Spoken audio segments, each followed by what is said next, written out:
mari kita mengagunkan Guru Agung kita Sang Buddha, menyiapkan diri kita untuk belajar diskusi Dharma. Tentu bagi mereka yang memiliki keyakinan kepada Dharma. Namo tassa bhagavato arahato sama sambuddhassa. Namo tassa bhagavato arahato sama sambuddhassa. Namo tassa bhagavato arahato sama sambuddhassa. Terpujilah Sang Bhagawa yang Maha Suci, yang telah mencapai penerangan sempurna. Terpujilah Sang Bhagawa yang Maha Suci, yang telah mencapai penerangan sempurna. Terpujilah Sang Bhagawa yang Maha Suci, yang telah mencapai penerangan sempurna. Ajiwa kita matapang oh janya marana sure. Berusahalah hari ini juga, siapa tahu kematian akan datang kepada kita setelah ini. Sadu, sadu, sadu. Selamat malam Ibu Bapak Dharma. Namo Buddhaya. Sungguh senang hari ini kita dapat berkumpul kembali di Wihara Pluit Dharma Sukha, tempat kita untuk belajar dan diskusi Dharma. Tentu bagi mereka yang memiliki keyakinan kepada Dharma. Meskipun hujan yang turun mungkin menjadi sebuah tantangan baru bagi mereka yang ingin memuaskan rasa lapar, rasa haus batin. Arti kata lain, meskipun hujan tetap aja datang. Tentu hal ini merupakan salah satu pencapaian yang sangat baik bagi ibu bapak, saudara-saudari sekalian, termasuk Mas Jais, Mas Anwar, tadi yang masuk. Nanti saya dari Wihara Pelita pulang. Bisa saya agak terlambat. Saya udah wanti-wanti Pak Sarwan merupakan orang yang tidak keberatan. Saya tolong jemput dari Wihara Pelita. Dan memang prediksinya betul hujan ya, selamat ada berkahnya juga, bisa dibantu oleh PPDS sehingga saya pun bisa datang. Ibu bapak, saudara-saudari sedharma, tentu kedatangan kita di tempat ini bukanlah semata-mata tanpa kesengajaan belaka. Tentu ada bibit Dharma yang membawa kita kembali ke wihara ini.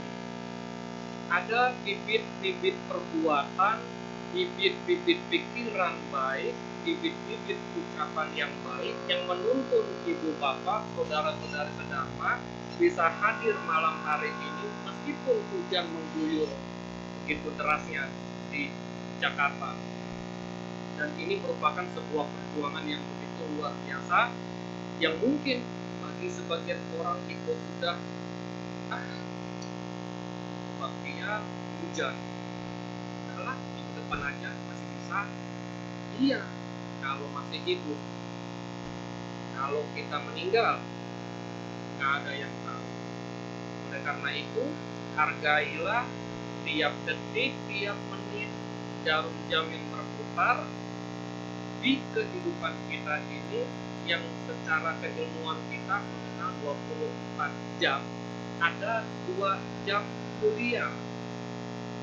Ada 2 jam kuliah kita untuk bisa mempraktekkan atau mengingat kembali, setidaknya mengulangi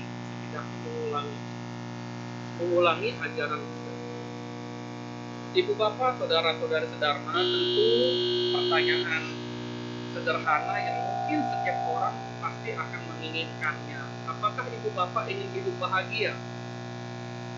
Mau. Ada yang bosan hidup bahagia? Ada yang bosan enggak kok? Saya bosan nih hidup bahagia, pengenlah kali-kali menderita. Enggak. Tapi kenyataannya hidup kita itu silih berganti. Kadang kita bahagia, kadang kita sedih, kadang kita mengalami gejolak emosi. Dan ketika ritmenya, talentanya naik turun, Kalau lagi naik ya enak, tapi ketika lagi turun, jadikanlah dharma pegangan hidup kita. Kita bisa saja menderita sakit kepala, kita bisa saja menderita sakit gigi, kita bisa saja menderita sakit pilek, batuk, jantung, paru-paru, bahkan kuku.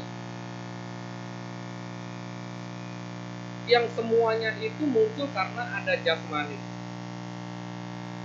Karena sakitnya muncul dari jasmani, masih bisa kita obati, maka obatilah. Tapi tidak bisa menutup kemungkinan penyakit lain akan muncul sesuai kondisinya masing-masing. Hari ini sakit kepala diobati sembuh-sembuh, besok sakit gigi. Sakit gigi diobati sembuh-sembuh, pilek. Pilek diobati sembuh-sembuh, tenggorokan. Tenggorokan diobati sembuh-sembuh, perut. Nah, kaki, tangan, jari, leher, puter balik. Ketika kita ada sakit jasmani yang muncul, maka kita harus kemana untuk ngobatinnya, ibu bapak? Aku salah tempat di wihara, Pak. Iya, ketemu dokter. Kecuali di wihara ada pengobatan massal, gratis, dokter yang baik, umat yang baik, yang berprofesi sebagai tenaga kesehatan. Boleh. Tapi kalau ke wihara, misalnya dokternya nggak ada, ya, siapa yang bisa ngobatin? Pak Sarwan. Iya, minta tolong. Iya, minta tolong dianterin. Iya, bisa emang. Tapi kan tetap harus dianterin ke dokter. Ya, karena nggak ada dokternya. Nah, maka jawabannya adalah ke tempat kesehatan yang lebih tepat. Nah, ibu bapak, itu kalau persoalannya jasmani. Bagaimana dengan persoalan batin kita nih? Yang saban hari penuh dengan gejolak emosi, kepalsuan, kebencian, mungkin kesombongan, yang setiap hari meskipun kita sedang kebaktian saat ini pun yang namanya loba, dosa, moha, kebodohan, keserakahan, kebencian tetap aja masuk ibu bapak ke ruang dhammasala. Lodomo, loba, dosa, moha tidak serta-merta dia nunggu di depan pintu. Lodomo, kalian bertiga tunggu dulu di depan pintu, gak masalah, saya mau puja bakti dulu. Begitu nggak tadi ibu bapak? Enggak kan? Makanya lodomonya masuk ke ruang dhammasala karena tadi omongin. Meskipun posisi kita ada di ruang dhammasala, kebencian bisa masuk, keserakahan juga bisa masuk. Inilah tugas kita untuk membersihkan sedikit lagi. Tugas kita di 2 jam mulia ini untuk membersihkan batin kita. Karena hanya di jam-jam krusial inilah yang membuat batin kita bisa terus diberikan asupan gizi supaya batinnya sehat. Badan boleh sehat, kuat, tapi batin bisa jadi lemah. Badan boleh sakit, tapi batin jangan sakit, ibu bapak, adik-adik. Kenapa? Karena badan sakit, batin sakit, sungguh sulit penyembuhannya. Tapi meskipun badan kita sakit, tapi batin kita kuat, batin kita sehat, kita masih memiliki power, kita masih bisa memiliki daya tahan mentalitas kita untuk menghadapi resiko terburuk di dalam sebuah kehidupan. Apa resiko terburuknya? Ya mungkin ibu bapak jauh lebih banyak pengalamannya, ada yang memiliki anak-anak yang meninggal. Ibu bapak memiliki cucu, ponakan, sepupu, teman, adik, kakak. Mungkin ada yang sudah meninggal. Orang tua, kakek, nenek, ongco, maco juga sudah meninggal. Dan gak lama lagi kita pun akan meninggal. Tapi bukan berarti kita harus pesimis. Ini adalah sebuah realita, ini adalah sebuah kenyataan hidup yang harus kita terima. Nah, kalau tadi kita menyanyikan lagu Buddhis dengan penuh rasa semangat, dengan syair-syair yang mungkin bisa mengingatkan kembali kita atau menuntun kita kembali kepada Dharma, kita diingatkan bagaikan perahu menyeberang. lautan samsara. Kehidupan kita ini bagaikan lautan samsara, Ibu Bapak. Tidak ada orang yang sabar hidupnya senang terus. Nggak ada. Rafathar meskipun hidupnya melimpah ruah, tetap ada kalanya dia nangis, tetap ada kalanya dia sakit. Tetap ketika melek mata minta, "Pak, Ma, duduk, duduk." Saya makan duduk, nasi duduk. Tetap jasmaninya butuh, meskipun tinggalnya di istana. Nah, oleh karena itu, Ibu Bapak, gunakan daya kemampuan yang kita miliki saat ini untuk memunculkan potensi kebudayaan, potensi memaksimalkan potensi kebajikannya kita, Ibu Bapak. Sudah berapa jam kita tidur dalam satu hari? Sudah berapa jam keserakahan, kebencian, kebodohan batin kita biarkan dia bebas tumbuh berkembang bebas? Hanya kita yang bisa menjawab itu. Oleh karena itu, manfaatkanlah waktu ini dengan sebaik mungkin. Berikanlah asupan batin yang baik, supaya kita siap menghadapi kenyataan hidup yang mungkin tidak selalu menuruti apa yang kita mau. Karena tubuh ini bukanlah milik kita sesungguhnya. Istriku juga bukan milikku. Kalau aku aja bukan milikku, bagaimana kamu bisa menjadi milikku seutuhnya? Kehidupan berumah tangga itu saling mengisi, saling melengkapi. Tadi pagi saya hampir ketemu,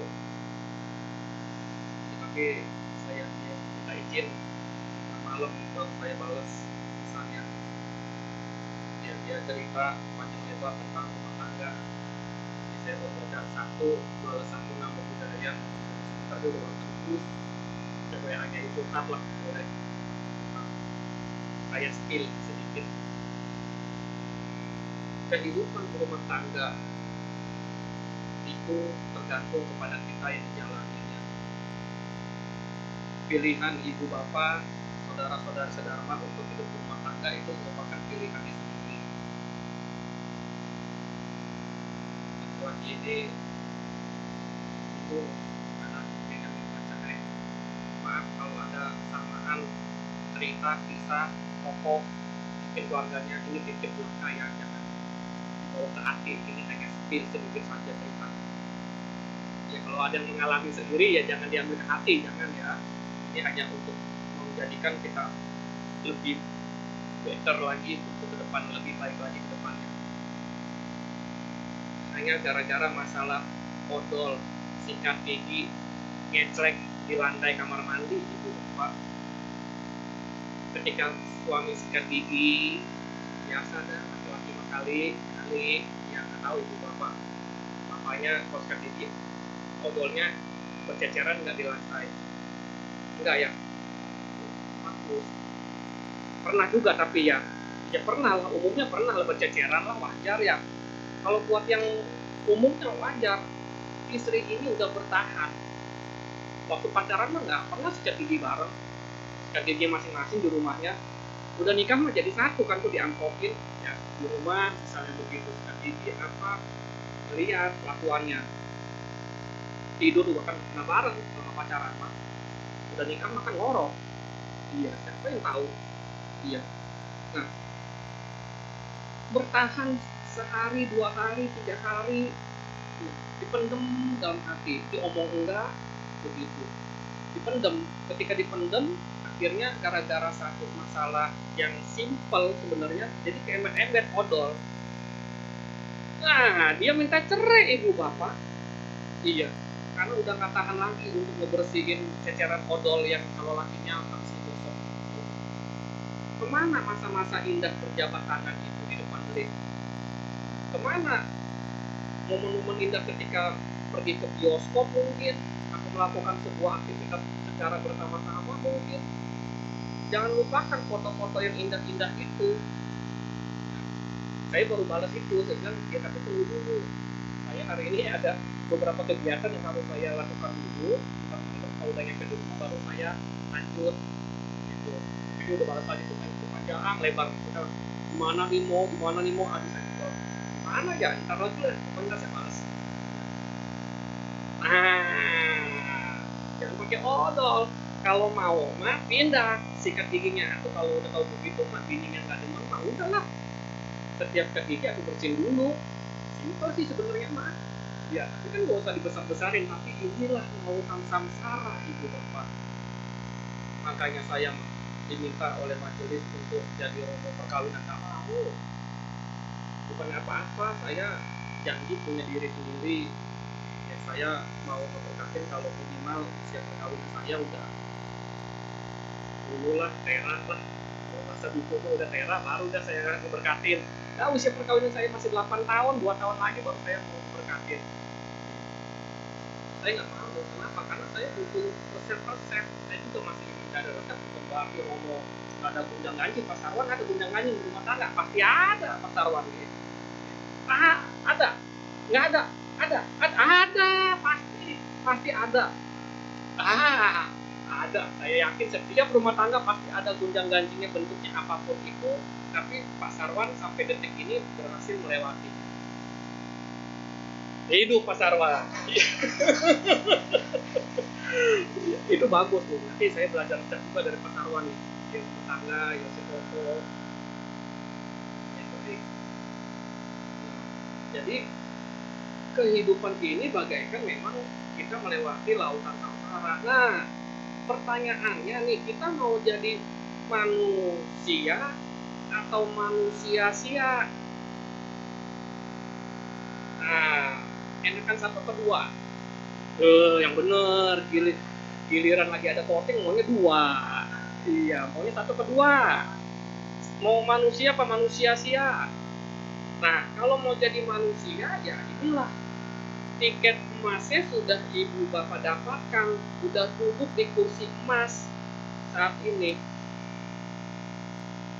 Tiket apa yang dimaksud adalah tiket bahwa ibu bapak memiliki bibit kebudayaan, yaitu minimal ibu bapak minimal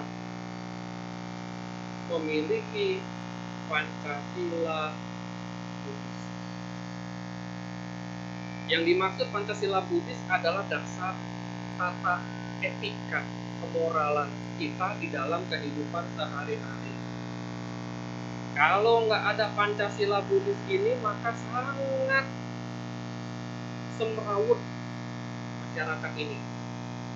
Bayangkan kalau di sini pasien masih bisa masuk ya, alas kaki masih bisa masuk, aman, jadi nggak hilang. Tapi kalau di beberapa wihara, seperti di Tangerang, saya dari Tangerang, itu kami biasanya di wihara itu ada alas kerak, sandal sepatu, pulang, pergi karpil, pulang sendal jepit, swallow. Iya, bayangkan ibu bapak itu. Kalau nggak ada Pancasila Buddhis, ibu bapak mungkin nggak akan hidup dengan penuh kenyamanan, keamanan, ketentraman. Apa Pancasila Buddhis itu? Yang pertama berlatih. Ya namanya berlatih, bukan berjanji, berlatih.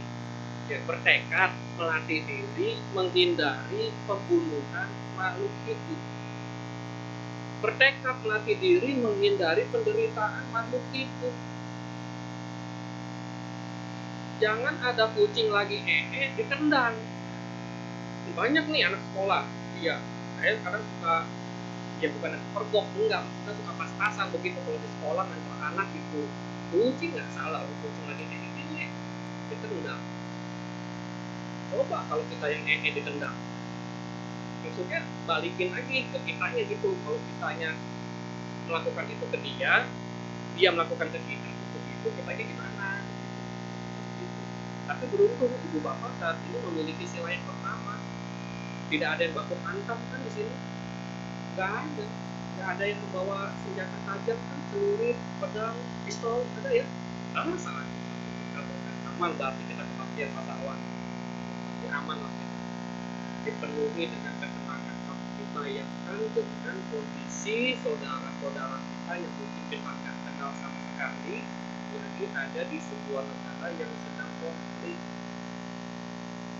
yang jangankan aktivitas siangnya yang nggak aman, malam pun tidur nggak nyaman. Kita sering melihat video viral yang muncul di media sosial menampilkan anak kecil di sudut rumah sakit dengan saluran debu, rumahnya yang runtuh, orang tuanya yang meninggal.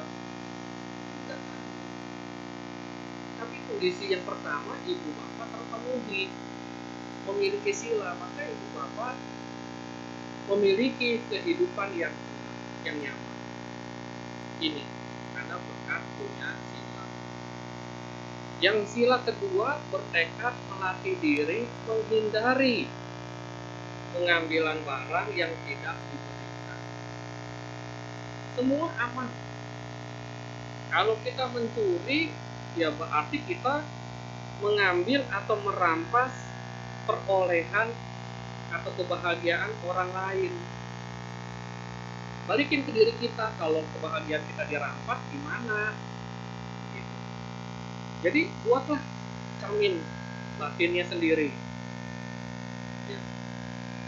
Kotak dana mungkin ada di ruang gak masalah, tetapi kalau kita nggak memiliki diri dan otak, kotak dana bisa dicolong.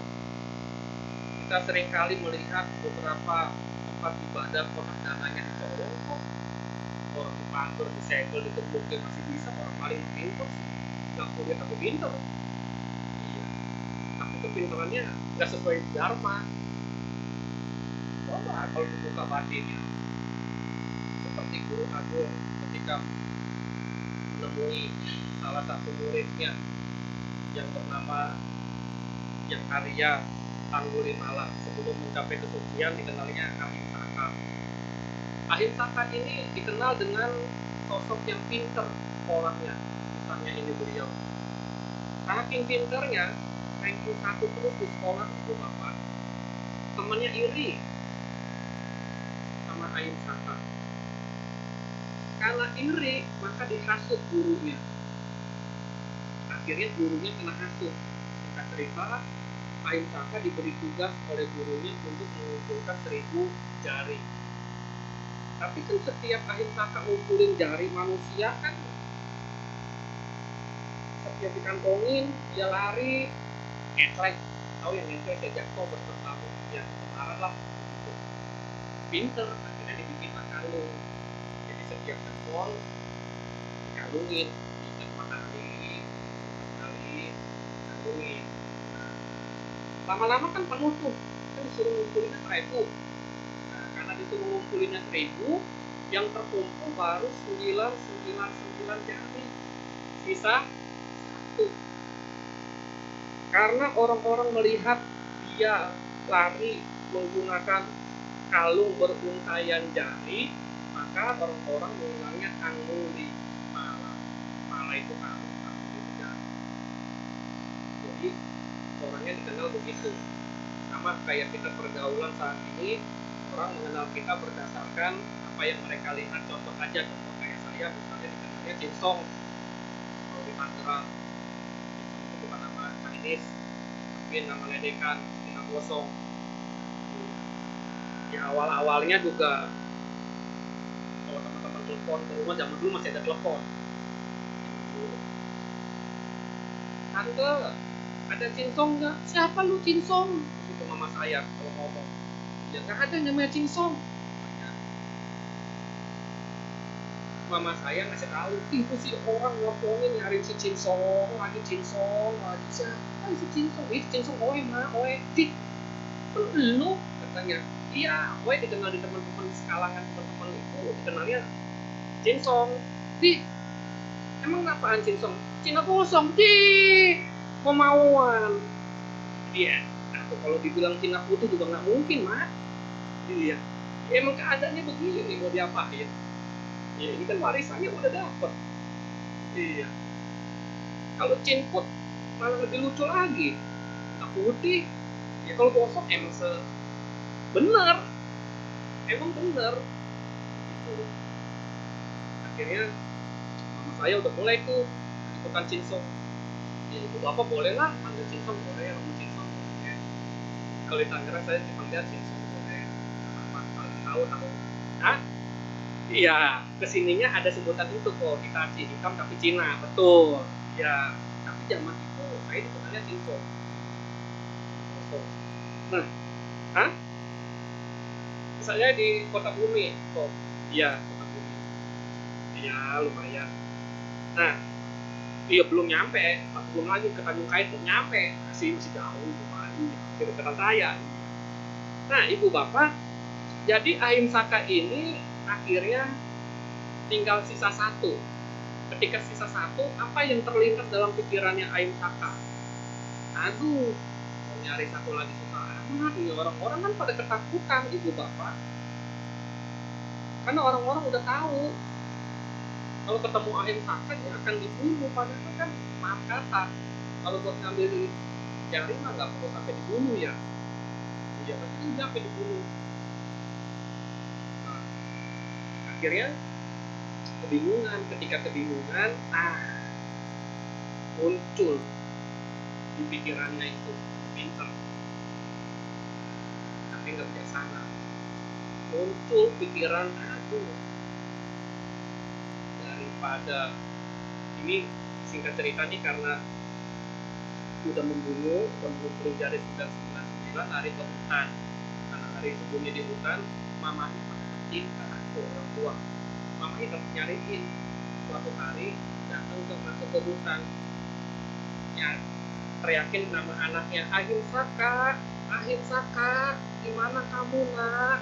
Keluar nak, ini ibu nak. Orang tua, anaknya jahat apapun orang tua tetap. Ketika mendengar suara ibunya manggil-manggil namanya, muncul dalam pikirannya Ahim Saka, daripada nggak ada orang yang ke-1000, lebih baik ibuku yang pikiran buruk itu muncul ketika mendengar suara ibu ini mencari Ahim Saka. Udah yang tinggalnya tidak jauh dari tempat hutan di mana Ahim Saka sembunyi, melihat kira-kira makhluk mana yang bisa dibantu memperoleh mata dhamma. Dalam pantauan itu mirip lah kayak ibu bapak kan melihat status WA, itu kan lagi mantau tuh ibu bapak tuh siapa nih kira-kira, cuma bedanya kita mah status WA, kalau kuda melihatnya statusnya siapa nih yang udah siap batinnya nih, udah untuk mengenyam dharma. Dalam pantauan status itu muncullah Ahim Saka. Maka Buddha memutuskan untuk masuk ke hutan menemui Ahim Saka. Dengan kekuatan yang dimiliki oleh Guru Agung Sang Buddha sampai tepat pada waktunya. Berjalan perlahan tapi kekuatan hati duniawinya keluar beliau. Sehingga perjalanan hanya berapa tapak itu sudah sampai di hutan. Bante Ananda, murid-murid lain menyampaikan, Bante, jangan masuk ke hutan itu Bante. Di situ ada Ahim Saka, kata orang-orang sembunyinya di hutan itu. Tidak apa-apa, saya yang kesana, kalian ke desa. Akhirnya Sang Buddha jalan sendiri setapak dua tapak langsung sampai di hutan. Persis di mana ketika Ahim Saka udah siap-siap ngambil celurit pedangnya itu mau membunuh ibunya dari belakang. Ketika Ahim Saka mau menghunuskan senjata tajamnya ke ibunya, Sang Buddha tiba tepat pada waktunya memancarkan keemasan, sinar keemasan. Ya namanya orang udah mau tiba-tiba mau nusuk, melihat ada sinar yang kilau, ya nggak jadi. Dia tengok kanan kiri, siapa ini, sinar dari mana ini, ternyata datangnya dari petapa itu. Dia nggak tahu Sang Buddha. Akhirnya berubah pikirannya lagi. Tadinya mau membunuh ibunya, sekarang mau membunuh petapa itu. Sang Buddha mengetahui nih bentuk pikirannya Ahimsaka. Ahimsaka sekarang sudah mulai mau membunuh, dia tidak lagi mengincar ibunya, dia mengincar ibunya. Maka Sang Buddha jalan seperti biasa. Sang Buddha tak manggil, Sang Buddha hanya seperti jalan seperti biasa membawa mangkuk. Nah inilah kekuatan kasih sayang ya. Tadi duniawinya beliau keluar lagi. Meskipun dikisahkan Sang Buddha berjalan seperti biasa layaknya seorang biku Pindapata, tapi Ahimsaka nggak bisa ngejar. Karena nggak bisa ngejar, ngos-ngosan. Dipanggil, pertapa berhenti pertapa, pertapa berhenti pertapa. Nah, karena udah dipanggil oleh Ahimsaka, Sang Buddha balik badan. Ketika balik badan, akhirnya Sang Buddha berkata, Ahimsaka. Ahimsaka langsung terkejut, kok bisa dia kenal saya. Ahimsaka, saya sudah berhenti, kamu yang belum berhenti. Mana mungkin, dari tadi saya mengejar Anda jalan terus, tapi kenapa saya tidak bisa mengejar Anda? Karena saya sudah berhenti, kamu belum berhenti. Dengan kata-kata berhenti, Ahimsaka kepinter nanya, apa maksudnya berhenti? Orang saya dari tadi yang lari-lari, terus saya kecapean, saya yang berhenti. Pertapa jalan terus. Pertapa kan belum berhenti, masih jalan. Ternyata Sang Buddha menjelaskan bahwa aku telah berhenti menyebabkan penderitaan makhluk lain, tapi engkau, Ahimsaka, belum berhenti menyebabkan penderitaan makhluk lain. Ketika mendengar kata berhenti, langsung dia menjatuhkan senjata tajam yang dia bawa. Pikiran buruknya hilang. Spontan kalau bahasa duniawi kita bertobat. Dia menjatuhkan senjata tajamnya, dia menyatakan tekadnya perlindungannya kepada Buddha Dhamma. Singkat cerita, Sang Buddha ya memang karena punya parami, punya simpanan kebajikan yang unggul, memberikan kesempatan untuk menghabiskan dengan cara Ehi Biku Upasapana.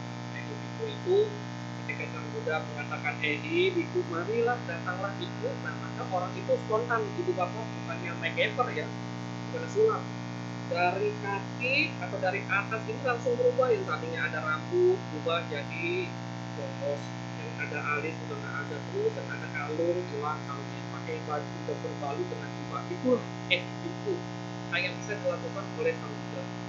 Kalau sekarang kita upasaka upasika yang mau jadi biku bikuni nggak bisa dengan jadi biku, karena hanya Sang Buddha yang bisa melakukan. Tapi kita bisa jadi biku bikuni kalau menjadi menjalani nanti cakutakama, misalnya nanti cakutakama upasapana, nanti untuk organisasi saya. Nah, jadi singkat ceritanya udah berganti dengan jubah, dengan mangkuk Ehi Biku. Apakah Ahimsaka berubah menjadi jahat? Tidak. Beliau mengikuti nasihat Guru Agung, jalan, ya, menjalani kehidupan pertapaan dengan sederhana, ke desa-desa juga. Tapi ketika Ahimsaka yang dikenal dengan Angulimala ini pindah patah ke desa, bukanlah nasi, bukanlah bubur yang didapat, tapi cacian, timpukan batu, timpukan balok dari masyarakat yang tinggal di desa itu. Pertapa itu yang telah membunuh ibu, pertapa itu yang telah membunuh anakku, pertapa itu terus. Apakah Ahimsaka atau Bante Angulimala menyerah? Apakah Bante Angulimala kembali tabiatnya jahat lagi? Tidak, Ibu Bapak. Hingga tiba di sebuah rumah, ditimpahin, akhirnya patahnya beliau itu pecah, jatuh, pecah terbagi menjadi beberapa bagian. Dulu patahnya itu memang dari tanah liat, kalau sekarang tidak dari tanah liat. Dengan keadaan tertatih-tatih, mengambil pecahan bol, mangkok makan Pindapata itu, meskipun tinggal sebongkah, tetap melanjutkan Pindapata, meskipun tertatih-tatih.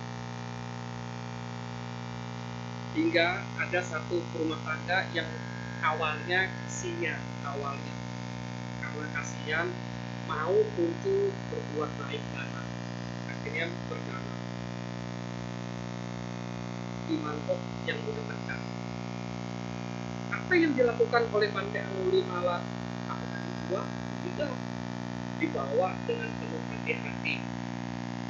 Kemudian ada sebuah pohon rindang, dia duduk, dia makan persembahan itu dengan penuh hati-hati.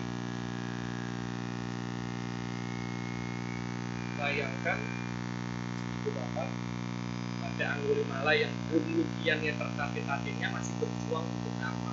Untuk kebaikan. Nah, akhirnya ya dikisahkan beliau akhirnya mencapai tingkat kesucian. Kita bisa mengambil contoh itu, bahwa kalau kita memiliki sila, ya, kita akan memiliki kehidupan, ketenangan, ketentraman. Kalau kita nggak menyebabkan penderitaan makhluk lain, maka kita akan aman, berjalan kemanapun aman.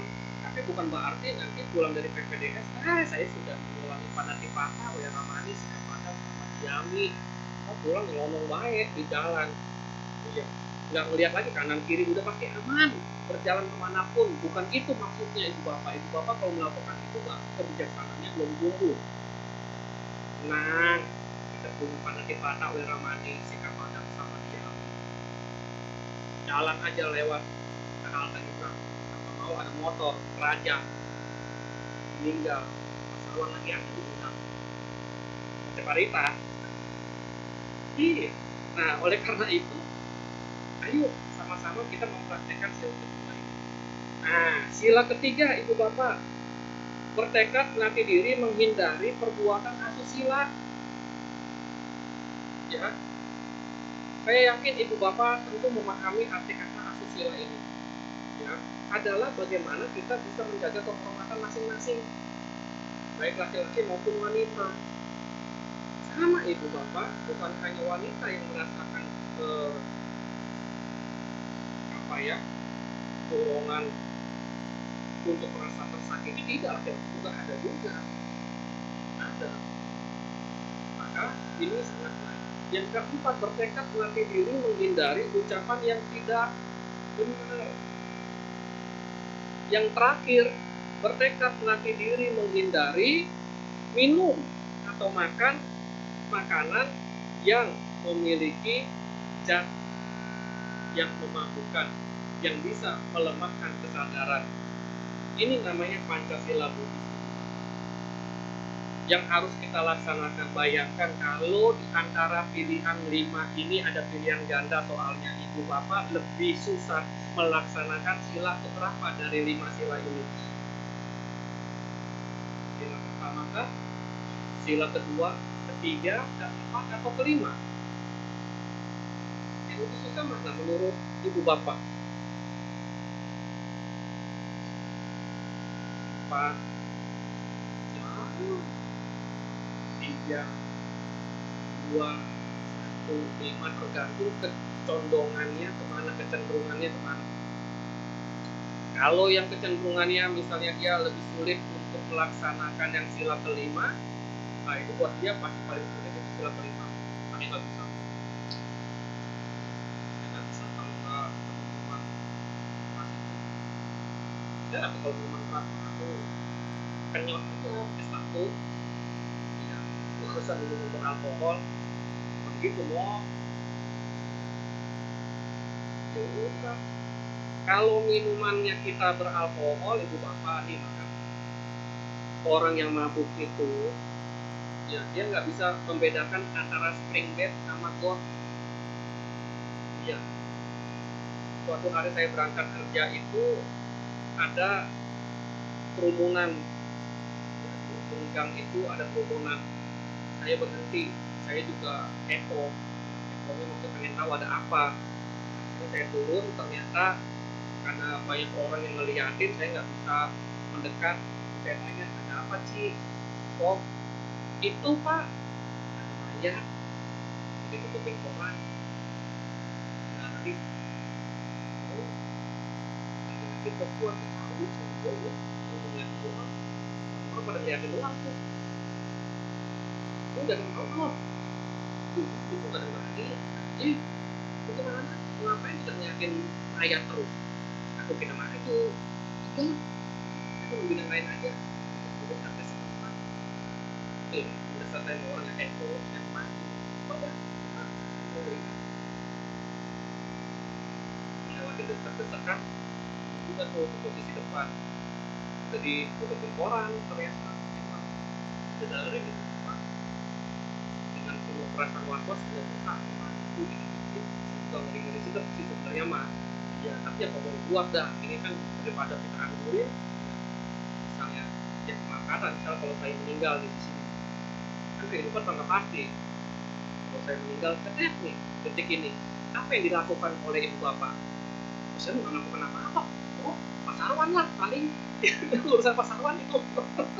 Apa yang dilakukan oleh pasaran kira-kira? Apakah ngediemin saya aja begini? Saya diem aja begini. Biar jadi perenungan kata pasaran. Nggak ada yang datang lagi tuh mah PPDS. Udah bisa dipasangin garis polisi di sini. Sama pasaran pasti kan dibawa. Dia mau nggak mau kan ke rumah sakit minimal buat diperiksa atau gimana lah supaya bisa tahu lah masyarakat ada keluarganya kan begitu. Sama saya datengin, saya buka dengan perasaan was-was, saya buka, istiqomnya saya masih hidup. Nah ternyata yang meninggal itu adalah, saya kenal betul, itu salah satu karyawan di tempat A lah. Hah? Iya pokoknya di tempat A lah pokoknya, ya di tempat A. Saya deketin, belum mati ibu bapak, belum meninggal ibu bapak, tapi masih tertidur. Emang udah dilalerin, dia yang nganggap, dia nganggap. Gimana nggak dilalerin dia? Nah, saya pegang tuh, bener, itu masih hidup. Apa yang lain yang dilakukan oleh yang lain mah yang nonton? Oh itu, oh itu. Enggak, mereka nggak tahu saya romo. Iya, masih itu. Iya masih hidup. Tidak, coba tolong nggak minta air anget. Wah, ternyata dia mabok ibu bapak. Karena dia mabok pulang sempoyongan, saking enaknya tidurnya di got tuh. Karena tidur di got adem, dia nggak bisa ngebedain spring bed sama got. Nah tapi kalau ibu bapak, apakah mau ngerasain ademnya got?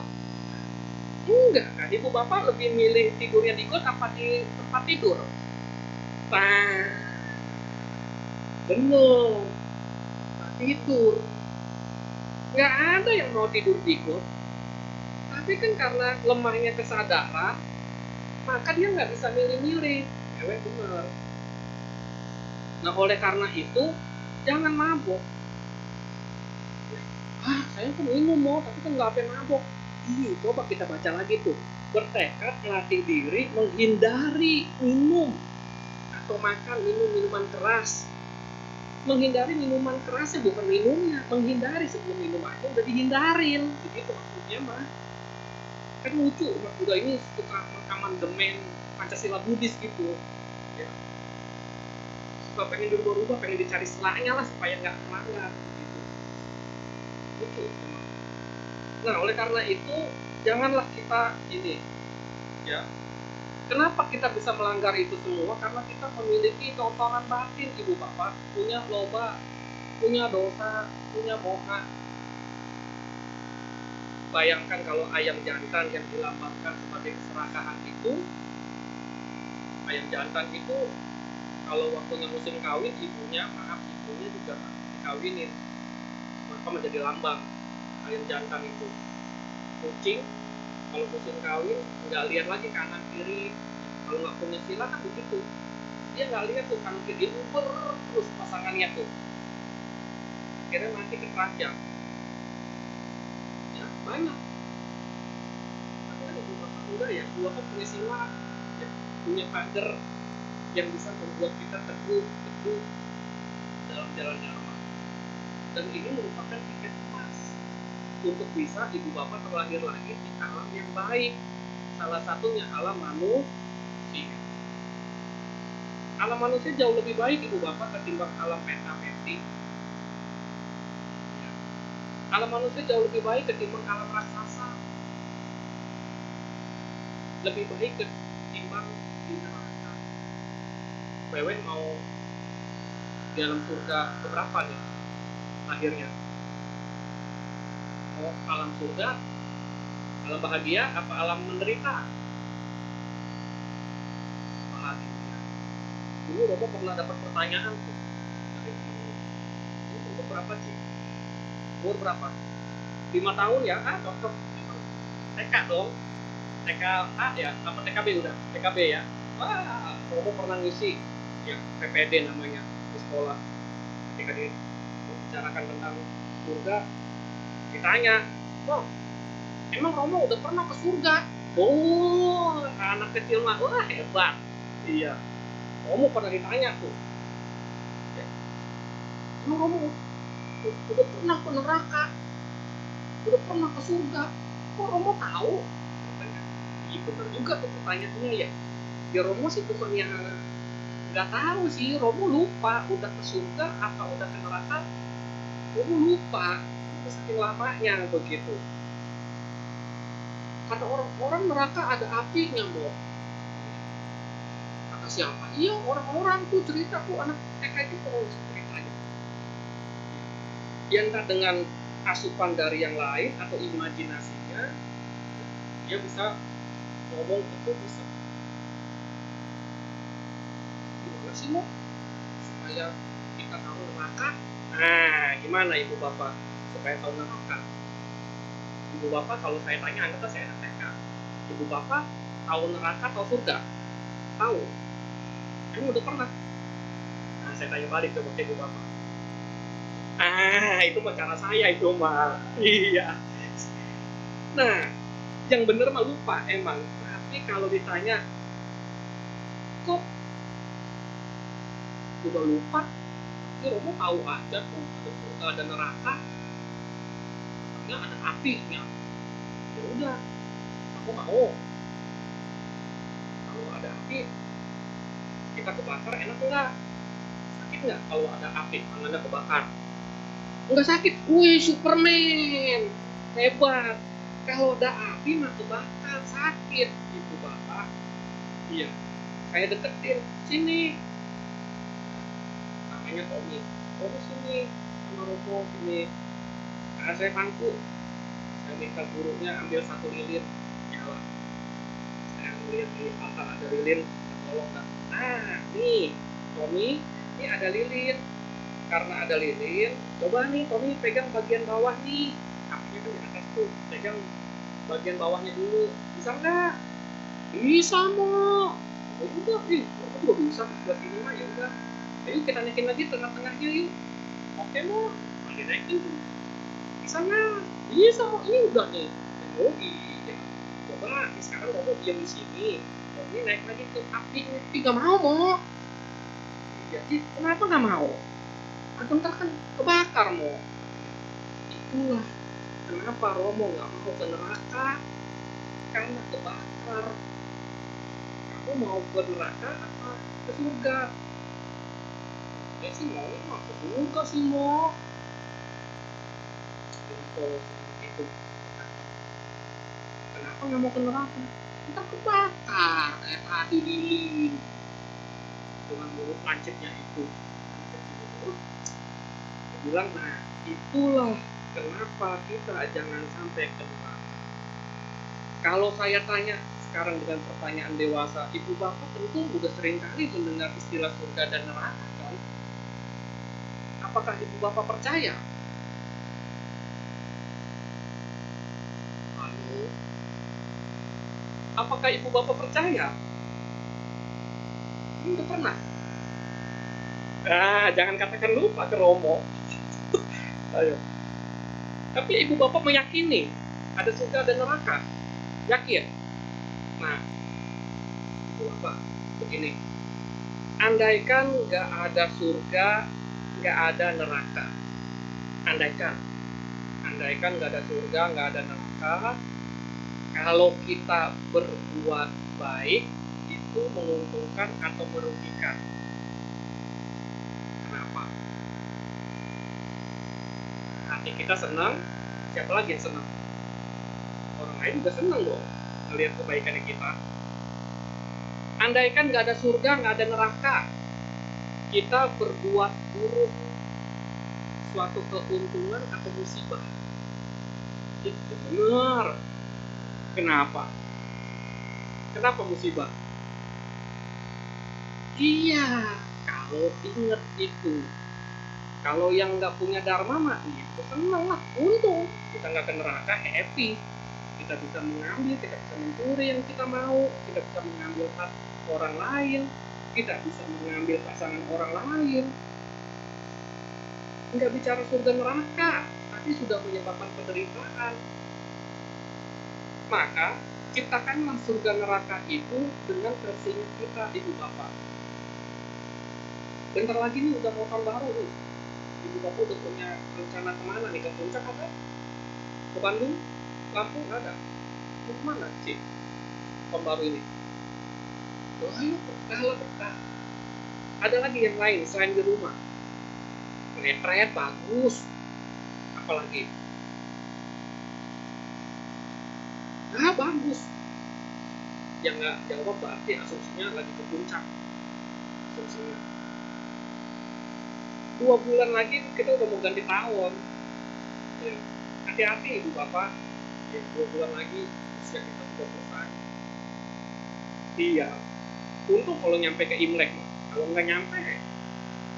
Nah, jadi ciptakanlah surga nerakanya dengan kehidupan kita yang 2 jam mulia ini. Ibu bapak, inilah diskusi dharma kita yang bisa kita sampaikan. Semoga bisa menggugah perasaan ibu bapak untuk kembali membawa api dharma yang dari Wihara Kuwi Dharma Suka dibawa pulang ke rumah, kemudian dinyalakan lilin-lilin dharma di rumahnya masing-masing buat istri, anak, suami, orang tua, dinyalakan pelita dharmanya karena mereka belum tentu memiliki kesempatan berharga seperti ibu bapak yang bisa datang ke Wihara Kuwi Dharma Suka.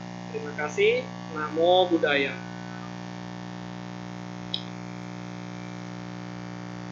Masih ada beberapa waktu untuk diselingi dengan sesi tanya jawab. Tanya jawab bisa dilakukan dengan 2 cara, yaitu bertanya secara langsung kepada Romo atau dengan pertanyaan secara tertulis melalui secari kertas yang ada di kursi Bapak Ibu masing-masing. Sambil menunggu pertanyaan masuk, mari kita buka kembali buku tuntunan kebaktian kita untuk menyanyikan sebuah lagu. Kepada petugas kami persilahkan.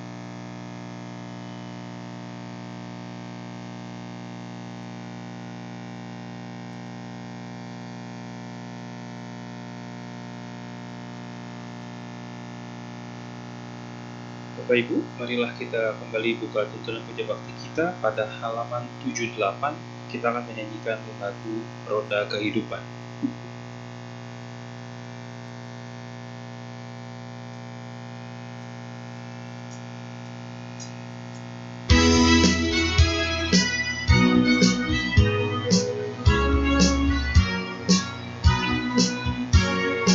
Dunia ini selalu berputar bagai roda tiada kendali.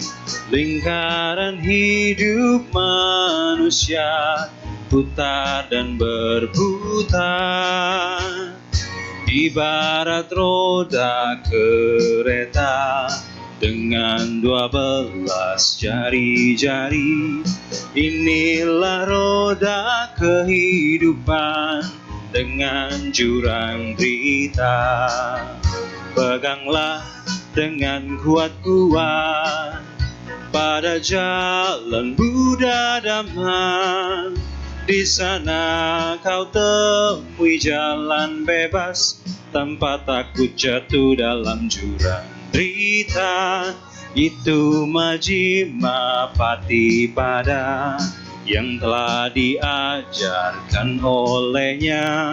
Waspadalah, peganglah yang kuat jalan tengah hidupmu.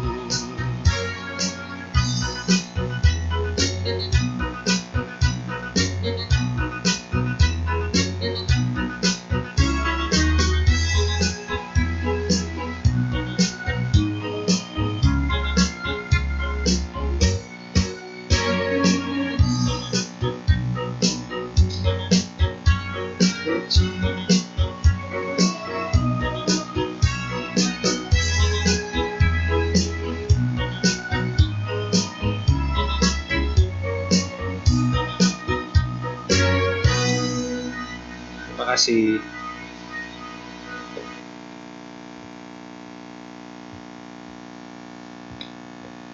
Kini tiba saatnya untuk sesi tanya jawab. Apakah ada yang ingin bertanya secara langsung kepada Romo?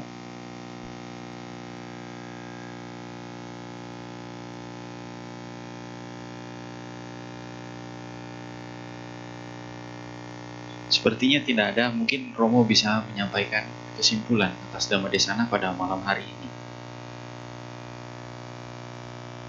Ibu Bapak, saudara-saudara Dharma, ini adalah 2 jam mulia bagi kita. Semoga di setiap harinya ada 2 jam mulia lainnya. Jangan hanya 2 jamnya di hari ini saja, tapi sesuaikan dengan situasi kondisi Ibu Bapak, karena kehidupan tidak pasti, kematian adalah pasti. Siap nggak siap, kita harus siap, mau nggak mau harus mau. Pertanyaannya kapan? Maka ketika kita ada kesempatan berbuat baik, kondisi mendukung, maka lakukan itu. Tetapi kalau kita sedang kondisi tidak baik, maka istirahat. Jangan hanya gara-gara masalah film,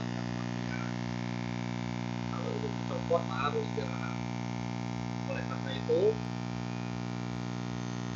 berbuatlah kebajikan pada hari ini juga, saat ini juga, karena siapa tahu kematian akan datang kepada kita. Terima kasih.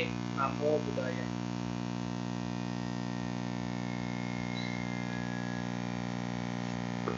Terima kasih kepada Romo Soni atas Dhammadesana pada malam hari ini. Kami segenap umat dan pengurus Wihara Abhidhamma Sukha mengucapkan terima kasih. Mari kita lengkapi perbuatan baik kita